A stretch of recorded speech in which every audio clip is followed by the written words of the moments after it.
ഞാൻ കഴിഞ്ഞ വീഡിയോയിൽ സാർക്കോമയെ പറ്റി സംസാരിച്ചപ്പോൾ പലരും എന്നോട് ചോദിച്ചു, ആസ് എ പ്ലാസ്റ്റിക് സർജൻ എന്താണ് ഈ സാർക്കോമയെ പറ്റി സംസാരിക്കുന്നതെന്ന് ചോദിച്ചു. ഞാൻ ടാറ്റയിലായിരുന്ന സമയത്ത് ഏഷ്യയിലെ തന്നെ one of the high volume sarcoma സെൻറ്ററിൽ സാർക്കോമ ഹാൻഡിൽ ചെയ്തിരുന്നത് എൻ്റയർലി പ്ലാസ്റ്റിക് സർജൻസ് ആയിരുന്നു.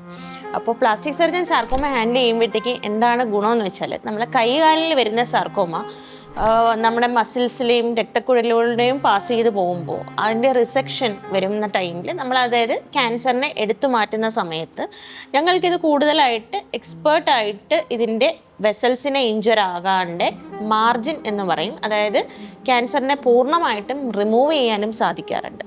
അതിൻ്റെ കൂടെ തന്നെ ഈ മസിൽസിൻ്റെയും പേശികളുടെയൊക്കെ ഫങ്ഷൻ കൊണ്ടാണ് നമ്മുടെ കൈകാലിൽ ഓരോ മൂവ്മെൻറ്റ്സ് വരുന്നത്. അപ്പോൾ നമുക്കത് മാറ്റുന്നതിനോടൊപ്പം തന്നെ വേറെ റീകൺസ്ട്രക്റ്റ് ചെയ്ത് നമുക്ക് പഴയതുപോലെ ഫങ്ഷണൽ ആക്കി കൊടുക്കാൻ സാധിക്കാറുണ്ട്.